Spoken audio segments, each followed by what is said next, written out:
Welcome back to the Kevin O'Connor Show. We just watched the Oklahoma City Thunder win Game 2 of the NBA Finals against the Pacers, 123-107, all tied up, 1-1. To talk about it, here's Adam Mattas. How do you doing, Adam? What's going on? What's up, brother? How you doing? Not the most exciting Game 2, but, we'll get through. Not the most exciting Game 2 at all, Adam, but we are tied up 1-1 in the series. And I felt like the big difference in my eyes between this Game 2 and Game 1, it made me think about who Indiana beat to get to this point. When they beat the Cavs and they beat the Knicks, I never felt like Cleveland or New York really ever matched Indiana's speed, physicality, relentlessness, like start to finish in games. And there's a mental aspect to that in addition to the physical aspect with endurance and strength and speed and toughness. Like you need to be mentally locked in to play the way Indiana does. That's hard to do. And I felt like OKC did that in Game 2 tonight. And the two plays at the end of the third quarter, I thought summed it up. 26 seconds left. Mathurin grabs a rebound, top in, and Bryant and Nesmith are running the floor hard. And everybody on OKC sprinted back into the quarter. SGA hustles back, strips Mathurin from behind. OKC gets the ball back, scores, goes up 19. And then the next play down the floor, Cason Wallace, that's when he blocked Nesmith in the corner, who caught the ball when Nesmith was still at like the free throw line extended, and just the absurd closing speed to block the shot there. I felt like those plays of many summed up how OKC just matched that relentless intensity that opponents so rarely ever do against Indiana. Yeah, there's no question. And we saw some of that in Game 1. They were able to go to it. It's what makes both of these teams so special, in my opinion. Indiana's ability to execute with incredible precision and intensity over 48 minutes on the offensive end, and Oklahoma City's ability to do that on the defensive end. And when either team loses sight of that for even just a couple of seconds, then they become much more vulnerable, much weaker. It's that skill, their ability to execute that with those tough rotations that make them what they are. We saw moments in Game 1 where Oklahoma City lost control of that. Indiana made a big run. And we really saw, this game, as much as Indiana played poorly, it's the run you're talking about that was the game. Like, that was the 17-2 run. It ended up being a 20-point game. And in that moment, Oklahoma City's execution defensively, their speed, everything was just unbelievable, and Indiana didn't match it. The game opened up, and then the rest of the game was just trying to play catch up. So, yes, it's the defining trait, in my opinion, of Oklahoma City. Yeah, and ultimately, man, like if they're going to continue that throughout the series, which in times, like you said, we saw that in Game 1, but that's where OKC has that ability to play with a lot of guys on their roster. Indiana's depth is partially what allows them to play that way. OKC goes deep, man. Like we saw AJ Mitchell in Game 1. We saw Kenrich Williams tonight in Game 2, and it turned out that it was really like Aaron Wiggins with 18 points, Alex Caruso with 20 points, huge games off the bench for the Thunder. Those two guys scored more than every Pacers player. Haliburton at 17, He was the highest scoring player for Indiana, but like OKC's depth guys did step up for sure. I didn't even realize Haliburton ended up the high score. That's kind of funny based on how the game went. But you're right. So here's Oklahoma City, right? They have Shea every single night. He's a metronome. He scores on everybody. He gets his buckets. You usually get contributions from Chet and J-Dub tonight. You, of course, got it. But it's like they will have to get 1.5 or 2 contributions, but they have 9 guys to pick from. It could be Dort, Cason Wallace. It could be Hartenstein, Caruso, Wiggins. Tonight it was Wiggins and Caruso who combined 9 of 16 from 3. And if you get that from 2 guys, you're just not beating them because what they do on the defensive end is so consistent. If they just get 1 or 2 of those role players to make their shots, it's going to be a 20-point win. Yeah, absolutely. And ultimately, like you mentioned it with Haliburton, it's hard to believe he ended up their leading scorer. He had 5 points entering the fourth quarter.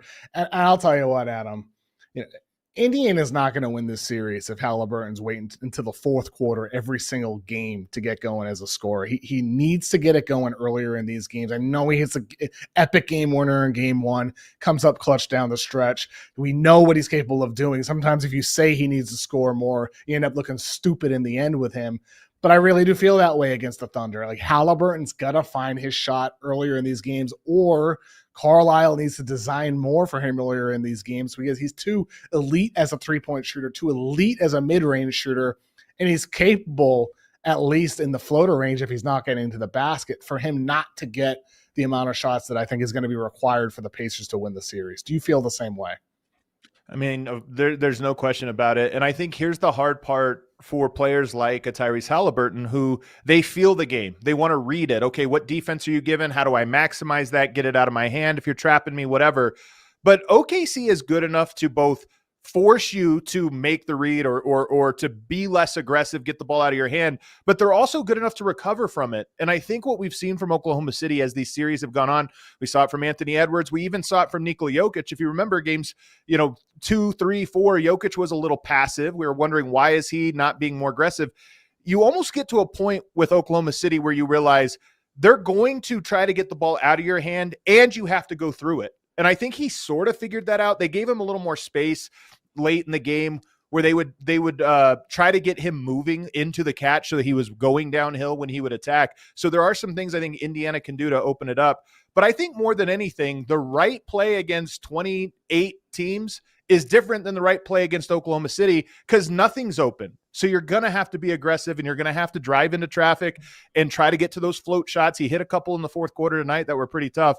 That's just Oklahoma City's not giving you A+ looks. You're going to have to find a way to get B- ones and just be aggressive consistently.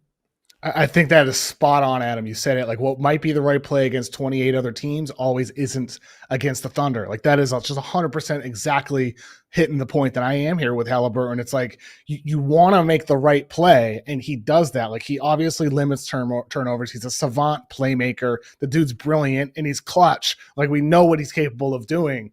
With him, it's just like sometimes I just wish it would come earlier in these games where you would feel him in these games. Like SGA, I thought it was crazy. He was getting criticized for taking 30 shots in game one.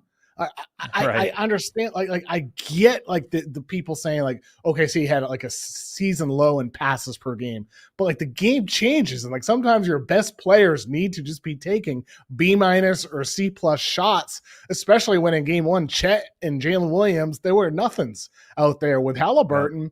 In some of these games, like I wish he would take 10 first quarter shots to really set a tone for his team. And sometimes he might hit 8 of those shots. He might only hit 5 of those shots, but that might be for the benefit of your team. And like I said, the 3-point shooting, sometimes you're not going to be able to get that off. And sometimes he's not going to be able to get all the way to the basket. But the dude is a 50% guy from mid-range. And that's there for him all the time with those pull-ups. And I think in these games in the finals, that's where I wish he would exploit the mid-range. I think it's there for him, Adam, and maybe at some point in the series we'll see it. And it's kind of a razor's edge, though, for both guys, for both Shea and for Haliburton. You can take 15 shots and be super aggressive, and you could take 25 shots and be a little too passive. It's not just go out there and try to force some things. It's an understanding and an acceptance that you're not going to get the first or second options. It's not going to be easy. There's going to be fewer possessions than ever where it's like pass, the beautiful game, pass, wide open shot, and it works. Those just aren't opening themselves up because that Oklahoma City defense is so good. So you have to turn the dial and kind of go into it mentally knowing I'm probably going to have to take 1 or 2 shots a quarter that I don't usually take, but I have to figure out when the right moment is to go and attack him. And to Shea, I didn't hear that. It's funny, man. Everybody's on different internets. There were people criticizing Shea for being too aggressive. Is that what it was? Yeah. Yes. I saw some of that on my timeline. I did. I saw some of that on my timeline and some of it like in my mentions and DMs, maybe because on my pod on after the game that night, it did say, I commented on Doris Burke's comment where during the podcast, she said SGA is being over aggressive, which, I respect Doris, but I thought that was an absurd statement considering the nature of that game and what it felt like OKC needed. And in this game, SGA, 21 shots. He had 12 free throws. I thought he was pretty much equally as aggressive as game one. It's just OKC gave him more support. And also I do think Daigneault did move SGA around the floor a bit more. Plenty of people on social media did note that SGA got more screens at the logo that gave him more room to split pick and rolls. There was a instance where he split a pick and roll like middle of the third quarter. Hartenstein was on the short roll, caught it, found Caruso on a cut. And then the next play after that, I remember, you mentioned that like sometimes there's not a lot of those Spursian level plays, but SGA was posted up on the left block, drew a lot of attention, kicked it out OKC swung it around the horn, found Caruso wide open in the corner for a three. So I thought the Thunder did a really good job of putting SGA in different spots on the floor in order to keep things always feeling fresh for the Thunder on offense. I think he's had higher scoring games in this playoffs, but I thought this was one of his better overall games at just getting the ball, putting the defense in the spot he wanted to, and then making the right read. Sometimes it was aggressive, getting to his spots and hitting his mid-range that it feels like he never misses. But sometimes it was just collapsing it, and the exact play you're talking about, you don't get an assist for it or anything, but you drove the defense into the right spot, and you trust the swing, you trust your role players to knock them down. And it is funny, man. This is just basketball in 2025. Caruso made those shots tonight, 4 of 8. He was hitting all of them. It felt like, 4 of 8, but he was hitting the ones where the ball was swinging around or the kickouts that he needed to hit. You got 5 of 8 from Aaron Wiggins. And if those guys don't make it, the offense looks a little bit more clunky. When guys do make it, you're like, oh, the beautiful game. Everything's working. So I thought Shea was phenomenal tonight, doing what he was supposed to do. It opposite of Haliburton, it was a perfect example of a guy who was appropriately aggressive. Because he was aggressive, but to your point, is only 21 shots. It wasn't like he took 30 of them tonight. He was appropriately aggressive, and guys, helped him out by knocking down their open ones. On the note of Haliburton, I do wonder if moving forward in the series, we're going to see his minutes tick up, because first quarter, he sits down, late in the third quarter, Indiana's down 21-20, comes back in after 6 minutes and 43 seconds, and then they're down 40-27. So the Pacers were minus 12 in 6 minutes and 43 seconds without Haliburton in the first half. So almost 7 minutes without Haliburton. Then in the third quarter, Haliburton only took a 3-minute break. So I wonder if you'll see Carlisle moving forward in this series shorten some of the rest out there for Haliburton, because TJ McConnell's like a really good long-time backup point guard. Those are not quality minutes for him out there tonight. It will be interesting to see. The next game, I think it's Wednesday and Friday, right, in Indiana. So you've had these 3 days off. Now it's just a 2-day break. He's young. It probably doesn't mean anything. He could probably play 40 minutes, take 48 hours off, and be fresh again. But that is the thing about Oklahoma City. It's actually the thing about both of these teams, and it's why I think the series is so fascinating. They are prone to runs. Oklahoma City in that 17-2 run, it was turnovers, fast break. It just happened so fast and so overwhelming. And even when Haliburton comes back in, it still took a couple minutes to really get things stopped. But Indiana knows this very well, because they do the same thing. When they get rolling, it's contagious, and it feels like it takes forever to slow it down. So Oklahoma City made that run today. It did come with Haliburton out. I don't know if it's just because of that, but Oklahoma City's so deep that at any moment they can deliver a knockout punch. They're great in the regular season. They'd bring Shea out and go with J-Dub, where J-Dub would be his most aggressive to start the fourth, and it was their superpower, because you just battled all game, and all of a sudden to start a fourth quarter when your stars are resting, they have this whole second group with stars that can lay a knockout punch. That's what happened in that second quarter. Definitely. You're right. Like, it's not just Haliburton resting like that contributed to OKC being part of that run. It is worth noting, Haliburton has not played over 39 minutes in an entire game this whole postseason, except the 2 overtime games Indiana had against the Knicks and against the Bucks. It's the only time he played over 39 minutes the entire postseason. So I do wonder if that'll change moving forward in the series.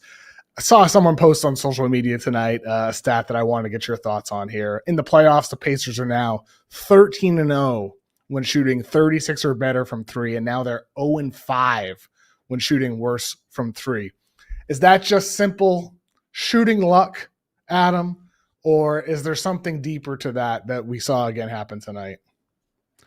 It's probably a little bit of both. They were at 35% tonight, so they were like right there, and close. It wasn't close. If they would have made one more 3, then this stat would have gone to hell, because they would have definitely lost even with one more 3. But I think that my hunch would be that Indiana looks phenomenal when they're able to play their style of basketball. And so that number is usually, I would guess, the result of their offense working the way it's supposed to work. So it's almost like the execution comes first and then the result is made shots. That's probably how I would look at that stat. But Oklahoma City's the best at disrupting what you do. That's what makes them so special. And it's what makes this matchup so interesting, is Indiana is capable of breaking it as well as anyone we have seen in the NBA so far this year, but they might not be good enough, as we saw tonight. Yep, absolutely. Oh, I want to get your thoughts on the fact OKC went back to double big. Not a lot of it. I think it was maybe, we don't have the lineup stats yet, 6 or 7 minutes. I think I tracked it in the first quarter. They played 3 minutes and 36 seconds. It was just a handful of minutes after that. Played pretty even to Indiana.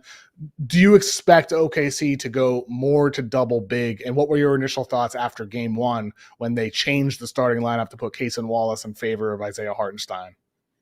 Well, I didn't think it was as crazy as most people did to change your lineup. I know that they won 68 games, but you kind of know going in the whole point of your roster being 10 deep. And really, they're more than 10 deep. They're like 12 deep. They just, every series, there's 1 or 2 guys that they cut out and put somebody else in. So that's what's so crazy about them. But the whole point of that depth is that you can play multiple styles, like the same identity, but with different people in different spots. Siakam is a big killer. When you try to play 2 bigs with him, he's a killer. So my answer is yes, I do expect Oklahoma City to use the double big lineup, and I expect it to be a problem for Indiana, but it'll always only be in these short bursts because it has to be when Siakam's not on the court, or at least when he's wearing down and about to check out. So it's just another thing that Oklahoma City has in their back part. They have all these, it's like they have a good team, but they have all these extra cards they can play because of their depth, and that's one of them. We'll go to double bigs whenever Siakam's out so that he has to get back on the court earlier than he wants. One thing I want to go back to that you mentioned earlier, Adam, was SGA. I think you had said this is one of his best overall games you've seen him play over the playoffs, right? Or it was his best overall game, you said, right? Tonight, I thought 4 steals, the defensive intensity from SGA as well. That gets back to my initial point that I had. Like he had this play in this, like I think the second or third quarter where Siakam is switched on him and like posting him up underneath the rim, and Turner fired the ball inside, and SGA just like used his long arms, reached around, just snatched the ball out of the air. And I'm like, damn, like this dude is bringing it defensively every single play. And I thought, like, in addition to just how brilliant he was offensively, picking his spots, making all the right plays on the floor, limiting turnovers, he again showed why he won the MVP. Like it was because of two-way play with his defensive performance as well. Yeah, his defense was really solid tonight, as was the entire team. I almost feel like it's easier when the entire team is playing that way. Everybody's kind of getting a hand in the cookie jar and making plays. Mm-hmm. But I was thinking about this. I'll get a little weird with you, Kevin. I always think about guys' build, because if you think about the NBA, almost every player has a physical abnormality, right? Like really long arms, really big hands, or really high hips. I think Shea he's really long, has really long arms. He almost has low hips. And the reason I say this is I saw a picture where they were previewing the finals, and it had Haliburton and Shea standing side by side, basically the same body, except for Haliburton's hips were like 8 inches higher than Shea's. And I remember thinking, like, that's really weird. But I think if you watch him play, he's always on balance, and it's almost like that helps him balance. And with his pivots, even with his defense, he just has this great, like, lower center of gravity than you would expect for his height. Is that weird? No, I don't think it's weird at all, because teams look at stuff like that. It's like the biomechanics of how your body moves. Like, do you remember Miles Turner pre-draft? People said, like, he runs weird. Like, the way he runs will lead to foot problem. He still does. Right. Like, he partially runs weird because he had to train to run weird. I think he runs weirder than he did when he was at Texas and in high school, because the league changed the way he had to run. Like, all of the stuff teams look at. So, no, I don't think that's weird at all. I don't think it is one bit. I always think of, I think, who was it? Guy out of UConn, a center. I can't remember who he was, where he was like 7 foot tall, but he had a neck that was like 9 inches long. And I remember thinking, he's not a real 7-footer. He's like a 6'6" guy, but he has this long neck that makes him 7-footer. It's just like those little things. Taylor Horton Tucker, right? Tiny little abdomen. And it almost makes him hard to guard because he's different from what you expect. Was that long-necked UConn center in the NBA at one point? Yeah. Is it Hillis? Was that it? Man, what's his name? I can't remember. I'm going to have to look this up. I don't know. He's a coach now. No, that's the football player. For anybody watching us live on YouTube or X, hit us in the comments if you know who Adam's talking about. I have like the face in my head. I can't remember the name off the top of my head, but I know exactly who you're talking about. But you're right. Like teams do look at all of those types of things. And right now, one of the things, I'm looking at is like shooting touch. how much of the touch and the fingers is inherited by your parents, right? Can you look at like the success of a parent's jumper who played in the NBA and how it might affect the way their kid will perform in the NBA? Like, is there a correlation between that? Because I'd imagine hand-eye coordination, dexterity with your fingers, reaction time, like all of those things are at least partially inherited by our parents. So that's one of the things that I'm weird about and thinking about with the draft right now. Do you think it is, Adam? I do, man. I'm telling you, it's weirdness too. Like, it's not even one thing like, oh, don't get a guy with high hips or this or that. It's just, do they have something that's weird about them? And so it gives them an advantage because you're used to guarding a regular sized person, but somebody with extra long forearms or something like gets extra steals. So just my little theory here. Shea, very low hips, very well balanced. I think it helps him. And OKC likes those weird players. Like Chet's got a weird body. They drafted Poku, who's got a weird body. Like they got a number of guys deep on their roster with weird body types. It's a Poku's. It's a roster full of weird bodies. But I mean, you look at, for example, I mean, even Jalen Williams, very broad shoulders, very, very strange body. AJ Mitchell. I mean, they get a lot of guys like that, and they've always drafted those types of guys. And I want to talk, Adam, about big picture stuff because, I wrote an article last week on Yahoo when it comes to the blueprint of these Pacers and Thunders teams. You obviously over at DNVR, you cover the Nuggets and have for many, many years. There's different blueprints in the NBA, but do you think there's something to the way OKC and Indiana are both playing with deep rosters, both playing with stars that are surrounded by guys who not only shoot and not only defend, but can do stuff off the dribble? We saw that from Aaron Wiggins tonight with some of the off the dribble stuff that he did. He's not just a 3-and-D player. We see that with Caruso with some of the quick decisions off the dribble he makes. We see that with Indiana's role players as well. Is there something about having no holes and guys who can check all of those boxes? Boston last year was like that as well. Or is this just the way these two teams are built and it's just one of many championship blueprints that we're going to see in the NBA? What are your overall thoughts and where that kind of league is headed and where it is today? So I don't believe in a singular blueprint to the game. I think things are evolving and there's always, there's so many different ways to win. That's what makes the NBA great. But there are some non-negotiables, it seems, in today's NBA. I believe the game is getting more technically like smart. I want to say it's not in every single way. Just it is a smart game now.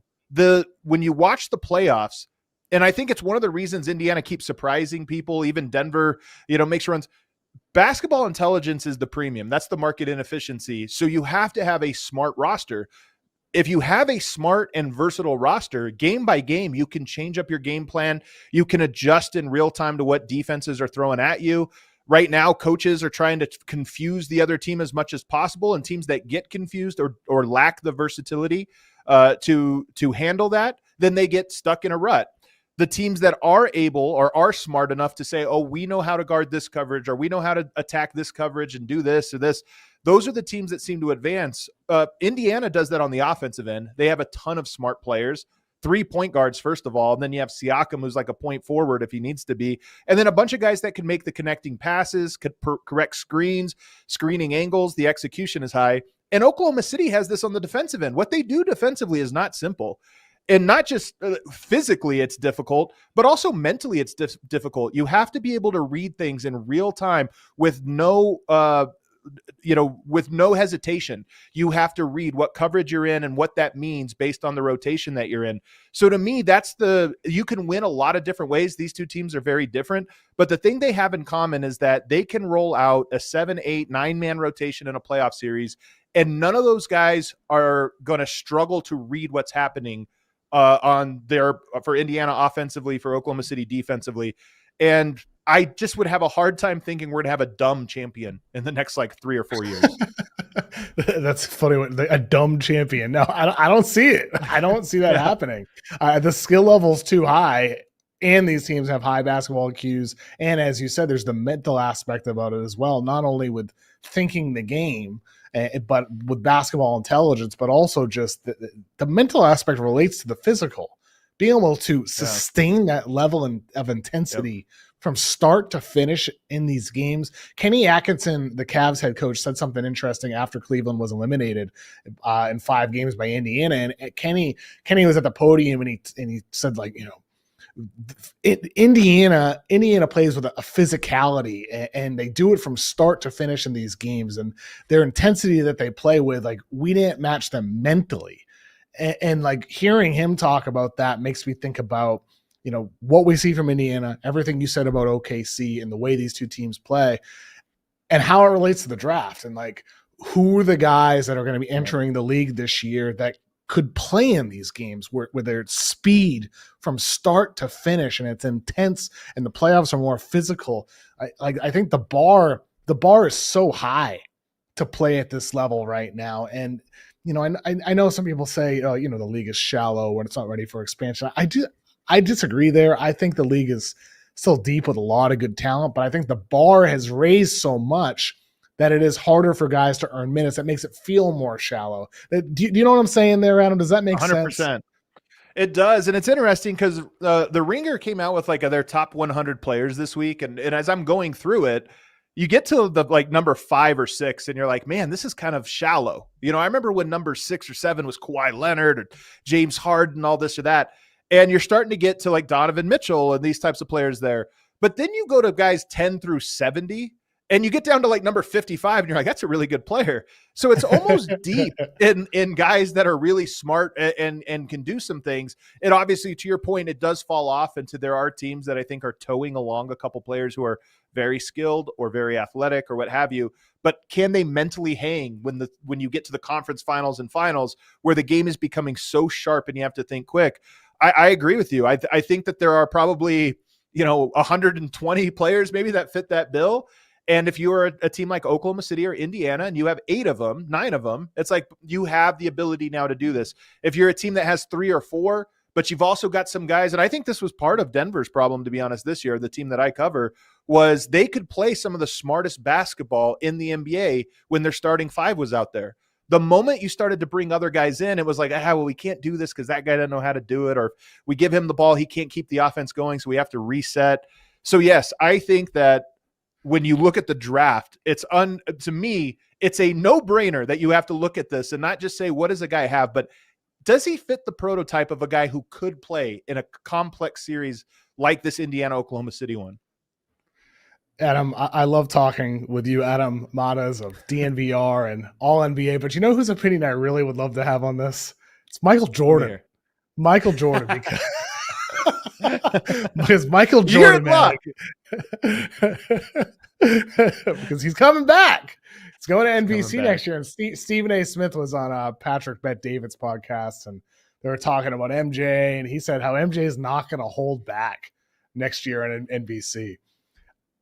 We'll see. We'll see about MJ. He's been quiet for many, many years, but I just thought about it today. I just look forward to get Michael Jordan's thoughts if he is indeed unfiltered, if he is indeed saying what's really on his mind about where the game is, who the players in the league are, what he thinks about him. I don't know. I think it could be pretty fascinating. What do you feel? Are you excited about MJ, or are you more skeptical about what that experience is going to be like with him? I'm nervous. I'm very nervous about what it's going to look like, to be honest with you, because I love MJ. I'm 41. I'm a little bit older than you. And one of the reasons I was curious to ask you about this is because I'm just curious what the younger people think. Jordan, 98, I was 14 years old. So I was a kid watching Jordan. And the people that are 30, 25, 30 watching the NBA, he's like what Wilt was to me, almost this myth, this thing you didn't even have. And Jordan has been silent for basically 25 years. We haven't heard from him, and I think it adds to his legacy. The Last Dance came out, and everybody was like, oh, we get to relearn about this guy in this curated way, how awesome, he seems incredible. But we know when guys are commenting, I mean, we know this, you and I, because we do this for a living, inevitably people are going to say something dumb. And MJ, is he like a Shaq who maybe can't help himself and throw a little barb in there, downplay guys that he doesn't love, who the rest of NBA fans love? I don't know. But I'm more curious, just does MJ have cultural relevancy to people who are south of 35? That's my big question, because this is the most important player in the history of the NBA, at least in my opinion, the most important player coming back to call games. But I'm not sure if the main audience, the biggest demographic that'll be watching him, understands that or even cares. It's an interesting point. I mean, so I'm 34, right? Like I just missed MJ. I have no recollection of any of the Bulls championships. Zero. It's sad. I wish I was born like 5 years earlier just so I could have experienced it. However, I do think there's some data points that suggest that he still is going to be relevant. Last Dance, the memes, crying Jordan, that stuff has kept him. That stuff has kept him out there with just silly moments or, you know, serious moments, as we saw in The Last Dance, and the way that captured everybody's attention during the pandemic. And so if he's going on NBC, I think people are going to listen. And if he's actually good, I think people are going to care. And maybe he's thinking part of it, like, you know, LeBron's near the end, time for me to enter the media sphere and have my voice out there to remind people of who I am. And not only am I the GOAT on the court, but I'm the GOAT. You seem really skeptical, Adam. I'm just nervous, man. You're nervous. Love MJ. You think he might ruin? You think he might hurt his legacy by doing this? Is that? I think it's hard to help you. It's hard to help your legacy when you're considered the GOAT, right? There's nowhere to go. So it's really hard for it to be like, oh, he's going to elevate it in this weird way.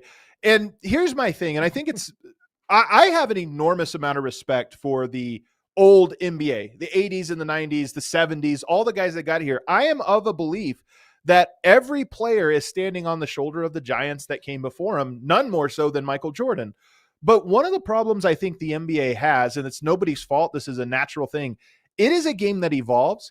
And not only does it evolve, but I think the rate of evolution is increasing, meaning the game is more different right now in 2025, you know, even compared to 2015, more so probably than 2015 to 2005, 2005 to 95. Things are changing very rapidly as teams get more information. The world becomes smaller. It's just evolving. And I wonder what MJ's perspective from a league that is now 30 years old. Again, don't hear me wrong. I love MJ. He's my GOAT. But I am curious if how he's going to access this game that is so wildly different from the one that he dominated 30 years ago. And that's my biggest fear. I think Chuck had a hard time with this. I think Shaq had a hard time with this early on in their analysis. And I love Inside the NBA. I'm not one of these guys that hates it. I love that show. It's the biggest influence on me as a person in media. I absolutely love it. But I think they had a hard time. If we remember them saying Golden State Warriors, you can't win shooting jump shots. That was true in 1992. But it wasn't true in 2015 with Steph Curry. The game had changed, and they were slow to understand that. I just hope MJ's not slow to understand how different this game is than the one he played. I get what you're saying. Like, he just might sound like an old head. He just it might sound like he's living in the past. That's what you're saying. Instead of he might have some advice. Yeah, he's breaking it down in a way where you're like, I don't know if that's the right answer there, MJ. We'll see. Take 20 mid-range a game early in the clock. Yeah.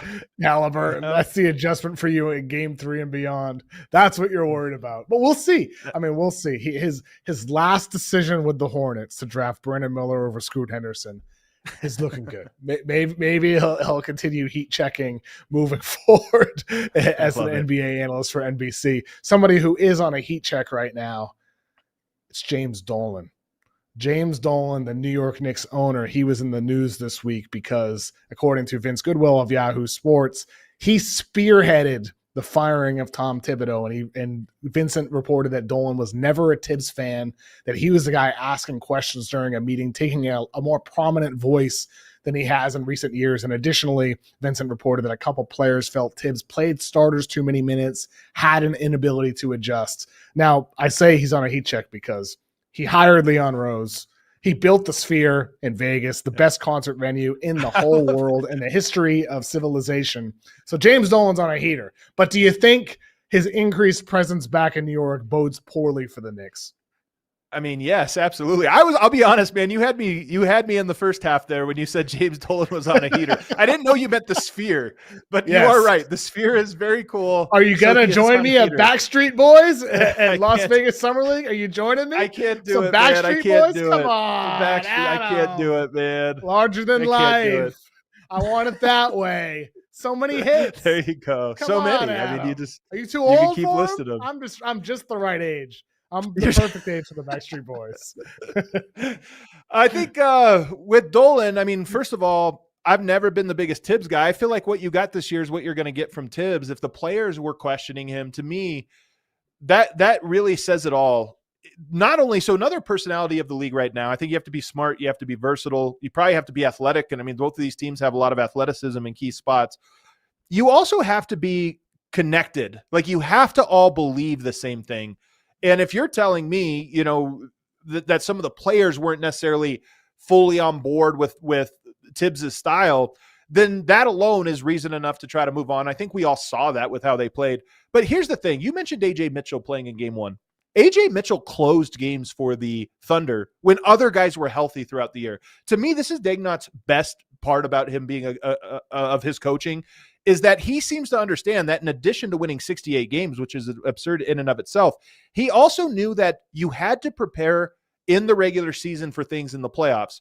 A lot of times, you know, there were teams like the Cavs, for example, where they did some great things all year and they won a bunch of games. And one of the questions I heard people ask was, yeah, they're really good at what they do, but what do they do if somebody shuts that down or makes that part difficult? What do they do? Have they worked on that all year? Oklahoma City has. The New York Knicks have not. Like, the New York Knicks are the extreme opposite of Oklahoma City. They play their guys. They play them a lot of minutes. They play the same way. They close the same way.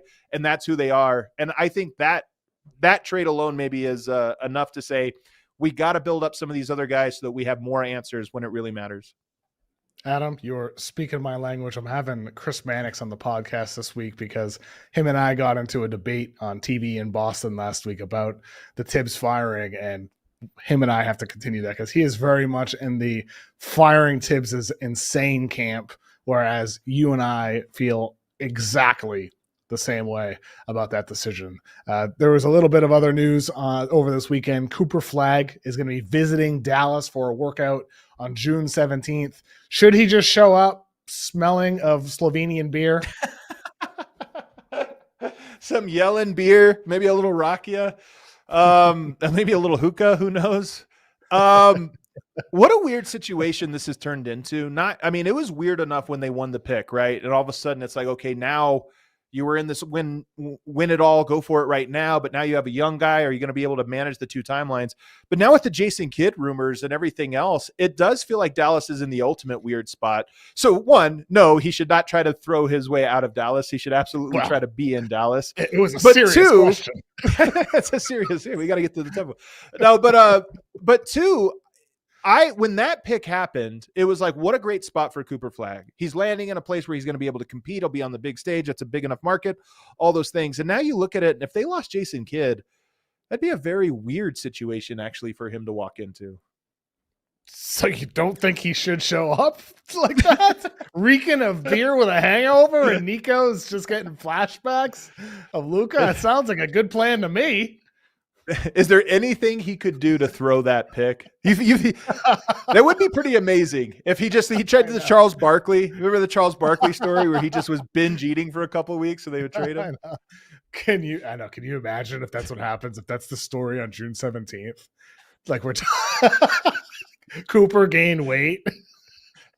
They're having second thoughts. Like, oh man, it'd be incredible, man. I mean, you never know. It's not going to happen, but it would be very funny if it did happen.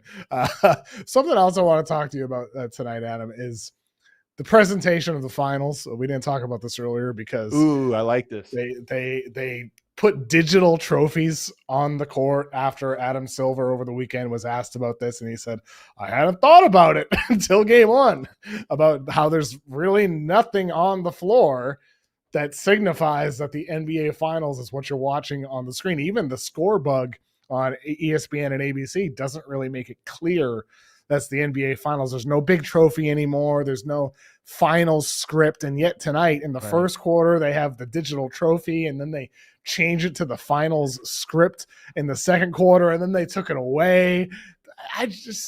I feel like if I'm watching Ice Cube's Big 3 League, I'd be disappointed with this level of presentation. For the NBA in the NBA finals, like, what are we doing? Like, what, really? Yeah. It's weird too, because Adam Silver, he is the champion of the in-season tournament courts. It's not like he doesn't understand the idea of that. I mean, pageantry in general from the NBA, I think, has taken a big hit over the last 15, 20 years. But these little things to me really give you a peer into the ideas man, Adam Silver, who I'll be full disclosure, not the biggest fan of Adam Silver. He bothers me more than almost anyone in the NBA. But to me, when they went to for between game one and doing this, where they anyone in life, I thought you were where you were going. Anyone, ... Just because I love basketball, and I love the NBA. People always ask me about my biases and where it is. It's like, I love this game. I know it's cool to talk about how ratings don't matter. And look, if you don't care about ratings, I get it. I care about them because I love this game and I want it to be like something we share as like a society, as a global society, this thing that we share. So the pageantry of it is important. But what this tells me is he didn't have it on the court. He said, I never thought of it. Okay, that's a big L. Let's put that in a box to the side. But then to go and put this one on, then you read the Twitter timeline, everyone's making fun of it. And then to change it to the script and then to take it off. It's just, I think the commissioner's too online. And I think the commissioner looks at social media feedback way too much. Players do this sometimes. I think media members do this sometimes. Social media is not the truth. And for them to change this 3 times throughout the course of one finals game, to me, that is almost worse than them trying it, was the fact that they kept changing it, trying to see, like, do you guys like this? What about this? Is this what you want? Adam, the NBA is too online, and they do monitor what people say. It's a fact. It's a fact. Of course. It's just the truth that it happens. Like 5 or 6 years ago, I remember tweeting during a game about how the NBA TV feed, they scrunched the aspect ratio when they brought up the score bug at the bottom. And I put that out there, and the next game it was fixed. And somebody from the league office texted me saying, like, thank you for pointing that out. Like, you like, it helped get conversations started, like, that we need to fix this. Man. And so, like, that's personal evidence that I've experienced, that they do monitor what people say. The thing that confuses me here, Adam, is that this isn't new, with people talking about, oh, where's the introductions? Right. Where's the theatrics before games? Like, why aren't we seeing the national anthem? It's not the first year that it's been like this. And yet this is the year, for some reason, that we're seeing some of these strange changes actually happening, and Adam Silver actually talking about it in front of people. But this has been happening, as you said, for many, many years at this point. And I hope to God, with NBC and Amazon, I hope their broadcasts are 10 out of 10. I hope they are amazing broadcasts, and it really pushes ESPN to elevate in the way that they can. Like, ESPN does a great job with the NFL, with their broadcast there. And I think with the NBA side of things, there's plenty of good things. And I think this is, like, just some of these areas making you feel like you're there and making the game feel like it's big and feel like it's important. Right. That's one of the things that the finals is missing right now. And I hope that we can get that back. The game is what's important. And it's almost like they've lost the sense of why these games feel like they mean something. At the end of the day, it is just shooty hoop, right? Guys, against your guys running around, throwing a ball into a cylinder. But what makes it big and feel important, it feels like the NBA, and especially in my opinion, not to throw anybody under the bus, but ESPN in particular has lost sight of what makes these things interesting. And I'll give you the perfect example. If you remember about the social media aspect of this and how you can over-index on it, do you remember Mr. Beast at the All-Star game this year? Yeah. Yep. It did that dumb bit that seemed like it took forever. It made for horrible television. It didn't make any sense, and it took forever, and it took away from the game. And that thing did millions of views on social because you can cut it into this like package thing. And then it looked like it was cooler than what it actually was. And all these people consumed it that way. And I think the NBA would look at that and say, oh, that was a success. It's like, no, that was a horrible moment of a broadcast of a show. And it was a good social media post, but those two things are in conflict with each other. that's kind of how I view all of NBA presentation of all of the games and the broadcasts. They just feel like, what is this for? Because if it's about the broadcast and nothing else, you're doing a really bad job. Yeah, it's a difficult thing for the NBA to juggle, because on one hand, I agree. Like, if you don't know who Mr. Beast is, first of all, you're like, huh? What is this? Who is this? It's just confusing for a percentage of the viewership. And even if you do know who Mr. Beast is, maybe that doesn't need to be there for All-Star Weekend. On the other hand, Mr. Beast had that Damian Lillard moment as part of a YouTube video that published 2 weeks ago that got 115 million views, and had Giannis in it, had Steph in it, had Neymar in it, had a bunch of legendary athletes. It was the video was beat Neymar, win $500,000, and where normal people would compete against athletes and win money, like that kid did against Damian Lillard in the shootout. So on one hand, the NBA is getting significant exposure from the biggest YouTuber on the planet. On the other hand, it comes at the cost of possibly hurting your broadcast of All-Star Weekend, which was an overall disaster. Like, all of it was a disaster with Kevin Hart and everything like that. It was all bad. but like, yeah. I watch Mr. Beast personally. I don't know, like, maybe I don't know. I've watched him. I'm not a hater by any means. I appreciate it. I very much enjoy Mr. Beast. So I watch every single one of his videos. It's just the honest truth. I think he's very entertaining. I think he does a great job putting together like these game show style videos, and they're fun to watch. They go by quickly, but it's difficult, to your point, for the NBA, where they have one foot and needing to create the best broadcast possible, and another foot and worrying about social media clips. And that's the underlying point that you're hitting here, where it's true with the big examples of a Mr. Beast where there is a lot of benefit there, but also true with just really everything on any day, on any random game on a Monday or a Thursday, where that's sometimes the stuff they're worrying about, instead of just making people feel like they need to tune in for the game live and being there live. And on that note, Adam, like, I feel the NBA, like, when they say, like, when, like, you get pushback, like, oh, the ratings are not worried about the TV ratings and all that, and they talk about their social media ratings. Like, how often does the NBA put out, like, oh, our social media ratings are up X percent all the time? Clearly, the league cares about it, or at least they're acting like they care about it. So I don't know if that I don't know if that matters. But bottom line, though, is I'm with you. I do care about the ratings because I want people to be consuming these games live, because it's an unbelievable game, and the game's in a great spot right now. So I hope ratings can increase, and then whatever the factors are that lead to that, whether it's Mr. Beast viewers starting to watch basketball games because Steph and Damian Lillard or Giannis are in there, or whether it's because Michael Jordan's as a analyst on NBC. I don't care. Just as long as people are watching basketball. If it's people listening to Adam and Legs with all NBA, great. It doesn't matter. I just want people to watch the game. And enjoy it. Watch it and enjoy the game and all the other stuff that comes with it. You can pick and choose which parts you enjoy. I don't enjoy all parts of the surrounding of the NBA, but I do enjoy the game so much, especially when it is presented well. And by the way, this is why I have strong takes about things like fouling up three, not because I don't understand that it's strategically smart. I just look at it and say, yeah, but people aren't going to like the game if that happens. We need to make a product that is true to the spirit of the game that people really enjoy to watch. And like I said, there's some momentum in the wrong direction, but it's not the fault of the players, because I think there's some phenomenal teams. It's a great era of team basketball right now, which is, I think, at its heart, what basketball is about. It's this great collection of individualism and collectivism. We're at a really good point right now where Oklahoma City, Indiana, they play great team basketball and they're rewarded for it. So I just want people to enjoy it the way I do. And maybe people don't. Maybe people enjoy something else, and I'm going to be the odd man out. But I think people would enjoy the best of what I enjoy about it. Well, last thing before I let you go, Anthony Smith in the YouTube chat.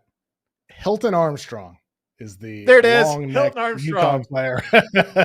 That's right. Look him up. Hilton Armstrong. He's like a 6'5" guy, but his neck made him 7 feet. So everyone's like, oh, he's a center.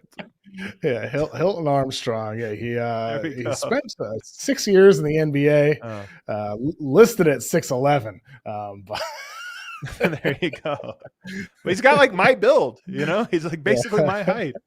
Hey, you're tall. You're a baller. You are a baller. Every year at these NBA events, you're always crushing. You're like Jokic out there on the floor, from what I hear, Adam. I'm too old now, man. I'm too old. I just wish I had a longer neck. Could have been in the NBA. Legs had a great story about you on the podcast as a player, if I remember correctly, a couple months back, where he didn't know, and then he realized, whoa, this Adam guy's actually really good. I got to live on this reputation, man, because I'm too old to prove it anymore. So I got to just live on these old stories. Adam, where can people find your stuff with Tim Legler and your All NBA and DNVR everywhere? You're everywhere. Where can people find your stuff?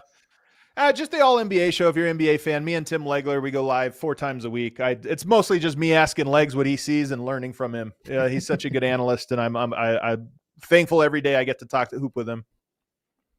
Adam, thanks for joining me tonight, and thank you everybody in the YouTube chat for joining me and participating. Thanks for people participating on X and Facebook as well. Really does help us out when you watch us live and give us a thumbs up. Appreciate you watching. Enjoy your week. We'll be back again after Game 3 of the NBA Finals.